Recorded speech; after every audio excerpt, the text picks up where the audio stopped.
আপনারা সবাইকে কেমন আছেন? আশা করি আল্লাহর অশেষ রহমতে খুব ভালো আছেন।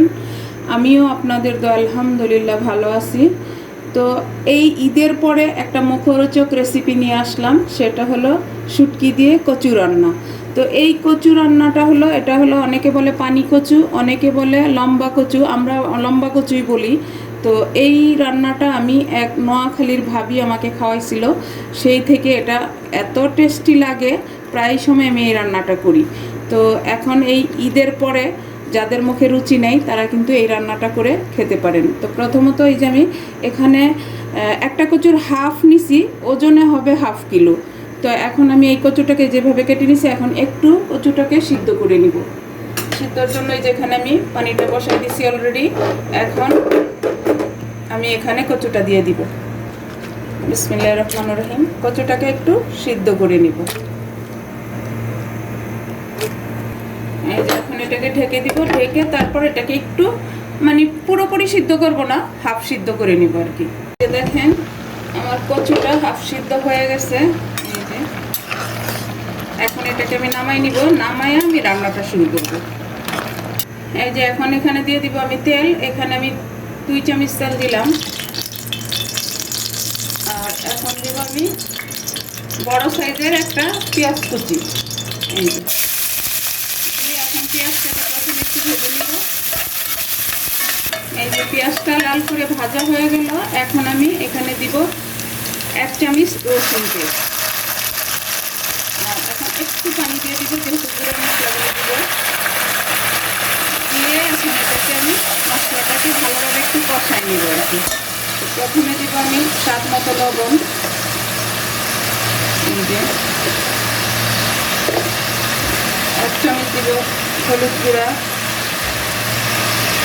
আর ঝাল তো যার যা টেস্ট অনুযায়ী দিয়ে নেবেন। 1 চামচ মরিচ গুঁড়া, যে যতটুকু ঝাল খান অতটুকু।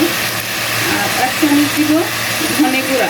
আর শুটকিতে কিন্তু জিরা গুঁড়া যায় না, তো জিরা গুঁড়াটা দিব না। এখন আমি মশলাটাকে একটু ভালোভাবে কষাই নেব। দেখেন আমার প্রিয় ভাই বোনেরা, মশলাটা কিন্তু কষানো হয়ে গেল। আর এই শুটকি রেসিপিটা, শুটকি দিয়ে কচু রান্নাটা যদি একটু ভালো লাগে তাহলে আমার চ্যানেলটাকে সাবস্ক্রাইব করবেন, লাইক করবেন, শেয়ার করবেন এবং আমার পাশেই থাকবেন। এই যে দেখেন আমার মশলাটা কষানো হয়ে গেল। এই যে এই পর্যায়ে আমি দিয়ে দিব শুটকিগুলা। শুটকির মধ্যে এখানে আমি নিছি 6-7টা নিছি বাঁশপাতা চাপা। আর আসল যে অথেন্টিক যে চাপা পুঁটি মাছের, সেটাও নিছি 6-7টা। এখন এটাকে প্রথমে আমি কষাই নেব। আর এই শুটকি দিয়ে কচু রান্নাটা যদি আপনাদের একটু ভালো লাগে তাহলে আমার চ্যানেলটাকে লাইক, শেয়ার, কমেন্ট করে দিবেন প্লিজ আমার ভাই বোনেরা। আর যারা ফেসবুক থেকে দেখতেছেন তাদের উদ্দেশ্যে বলি, আমার পেজটাকে লাইক, শেয়ার, কমেন্ট করে দিবেন। আর যারা এই শুটকি প্রেমী তারা এই রেসিপিটা একবার করে দেখতে পারেন। সেদিন আপনারা এই শুটকি দিয়ে কচু রান্নাটা করবেন, সেদিন আর অন্য কিচ্ছু লাগবে না, এটা দিয়েই পেট ভরে ভাত খেয়ে নিতে পারবেন। তো এখন এখানে একটু পানি দিব আমি, দিয়ে তারপর ভালোভাবে একটু কষাই নেব। এই যে একটু পানি দিয়ে দিলাম। আর শুটকিটা একটু মশলার সাথে ভালোভাবে কষাবো, তারপর আমি কচুগুলো দিয়ে আবার কষাবো।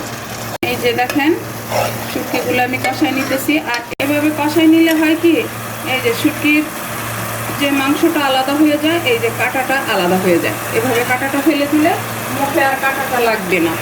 তো প্লিজ আমার নতুন রাঁধুনি, নতুন প্রজন্মের যারা আছেন তাদের উদ্দেশ্যে বলি, আমার এই রেসিপিটা ফলো করে আপনারা এই রান্নাটা করে নিতে পারেন। আর যারা শুটকি পছন্দ করেন আর যারা না করেন তারা ট্রাই করে দেখতে পারেন, হয়তো বা আবার ভালো লাগতেও পারে, তাই না আমার ভাই বোনেরা? এই যে শুটকিটা আবার কষানো হয়ে গেল। এই যে দেখেন আমার শুটকিটা কষানো হয়ে গেল। এখন এই পর্যায়ে আমি কচুটা দিয়ে দিব। এই যে কচুটা সিদ্ধ করে রাখছি, সেটা দিয়ে দিব। দিয়ে এটাকেও আমি এখন একটু ভালো করে কষাই নিব। এই যে দেখেন আমার ভাই বোনেরা, কচুটা কিন্তু শুটকির সাথে কষানো হয়ে গেল। মাশাআল্লাহ মাশাআল্লাহ, অনেক সুন্দর একটা ফ্লেভার আসতেছে।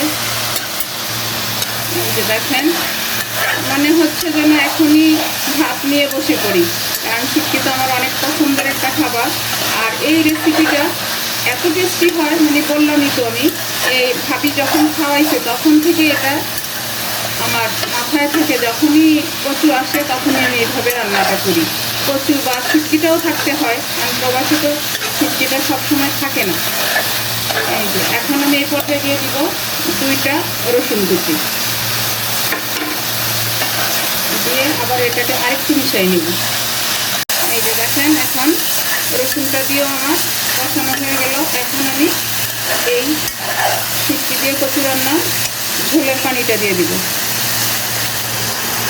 এই যে আমি ঝোলের পানিটা দিয়ে দিলাম। এখন এটাকে ডেকে আমি এই কচু তো হাফ সিদ্ধ করাই আছে, এখন ডেকে এটাকে আর একটু সিদ্ধ হওয়া পর্যন্ত আমি অপেক্ষা করব। এই যে দেখেন কচুটা অলমোস্ট সিদ্ধ হয়ে গেছে, দেখি হ্যাঁ সিদ্ধ হয়ে গেছে। এখন এটাকে আমি নেড়ে চেড়ে পানিটাকে একদম শুকনো করে দেব। আর এই কচুটা যদি ভালো হয়, অনেক কচু কিন্তু সহজে সিদ্ধ হতে চায় না, যদি এই কচুটা একটু ভালো মানের পড়ে তাহলে কিন্তু এই কচুটা সিদ্ধ হতে সময়ই লাগে না, আপনার টোটালি রান্নাটা 10 মিনিটের মধ্যে হয়ে যায়। মাশাল্লাহ মাশাল্লাহ, এটার অনেক সুন্দর একটা গ্রান আসতেছে। যারা শুটকি প্রেমী তারা এই গ্রানটা শুনে কিন্তু বসে থাকতে পারে না, সাথে সাথেই চলে আসবে যে কি রান্না হইতেছে, তাই না? এই যে এখন ঝোলটা অলমোস্ট শুকিয়ে আসতেছে। আর যখনই এই রান্নাটা করবেন একদম শুকনো করে নেবেন ঝোলটা, তাহলে খেতে কিন্তু অনেক টেস্টি হয়। দিয়ে দেবো আমি 7-8টা কাঁচামরিচ, কাঁচামরিচটা দিয়েও এটার সাথে ভালোভাবে একটু মিক্স করে দিব। এই যে দেখেন একেবারে আমি শুকনো শুকনো করে নিলাম। শুটকি দিয়ে কচু রান্নাটা আমার অলমোস্ট হয়ে গেছে। আর এই কচু রান্নাটা যখন থাকবে তখন এক প্লেট ভাত খাওয়ার জায়গায় 2 চামচ হলেও বেশি খাওয়া যাবে, মানে এত সুন্দর ফ্লেভার আর এত টেস্টি হয় এই রেসিপিটা। আর শুটকি দিয়ে কচু রান্নাটা কিন্তু একেবারে শুকনো শুকনো হয়ে গেছে, এই যে ভাজা ভাজা হয়ে গেছে দেখেন, এই যে পাতিলে কিন্তু একটু লেগে লেগেও আসতেছে, এই পর্যায়ে কিন্তু নামাতে হয়। আর এই শুটকি রান্নাটা যেদিন থাকবে বাসায় অবশ্যই আপনারা একটু ভাত বেশি করে রান্না করবেন, এটা খাওয়ার জন্য একটু ভাত বেশি লাগবেই। তো যাই হোক, এই যে আমার রান্নাটা শেষ হয়ে গেল। এখন আমি এটাকে নামায় নিব, নামায় সার্ভ করে আপনাদের সাথে শেয়ার করতেছি যে শুটকি দিয়ে কচু রান্নাটা আমার কেমন হলো। এই যে দেখেন হয়ে গেল আমার শুটকি দিয়ে কচু রান্না।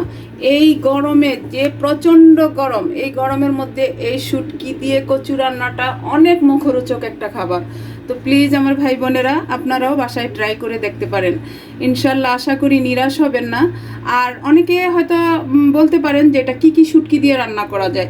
এখন এটা সবচেয়ে ভালো হয় চাপা শুটকি দিয়েই।